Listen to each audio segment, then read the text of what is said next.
સાંભળ્યું સંદુડાઈન બા? એ બાના પેટમાં કાંઈ કાંતી નથી. ઈ એના વખતનો જમાનો જીવીને આવ્યા છે. અને આ આંખોની તેડ્યું કરીને જોવે ને ઈ તમારા અવગુણ નથી જોતા. ઈ તમારા સદગુણ જોવે છે ને એની જવાબદારીને જોવે છે. અને જે ઘરમાં આવા ગઢા જીવતા હોય ને એને જંગલમાં જઈને ઝાડવા રોપવાની જરૂર નથી. આંગણે શીતળ સાંયે આપતા ઝાડવા જીવતા હોય છે. નથી એના સાંયે ઈ પોતે બેહતા, નથી એના ફળ ઈ પોતે ખાતા. અને સંદુડાઈન બા, તને ખબર છે ઓલા સોમેલ વાળા ભગત બાપુએ કક્કામ શું કીધું તું?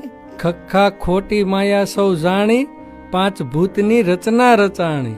એમાં 25 છે પ્રકૃતિ અને જુદી જુદી ફરે છે મનવૃત્તિ. આ પંચભૂતમાં 25 પ્રકારના સ્વભાવ છે. અને માણહે એના મનની વૃત્તિ જુદી જુદી છે. ક્યાંક તને બાનો સ્વભાવ ન ગમે, ક્યાંક બાને તારો સ્વભાવ ન ગમે, ક્યાંક તને તારી વહુનો સ્વભાવ ન ગમે, ક્યારેક તમારા વહુને તમારો સ્વભાવ ન ગમે. ઘણીવાર એકબીજાનો સ્વભાવ ન ગમે. કોઈના પેટમાં પાપ ન હોય. જે અસલ છે એ અસલ છે. અને વૃત્તિ અને પ્રકૃતિ માણસ જાય ને તો એની ભેળું જાય. કોઈને ફેરવવાથી ફરે નહીં. એટલે આપણે એકબીજાને આપણા પોતાના સમજીને એનો જેવો સ્વભાવ છે એવો સ્વીકારી લેવાનો. એટલે કોઈ દે ઘરમાં ડખા થાય નહીં.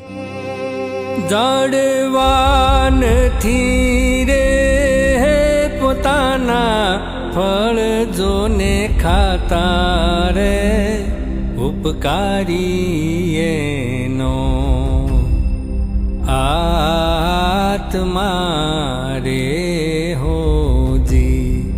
એ જી ઉપકારી એનો આત્મા રે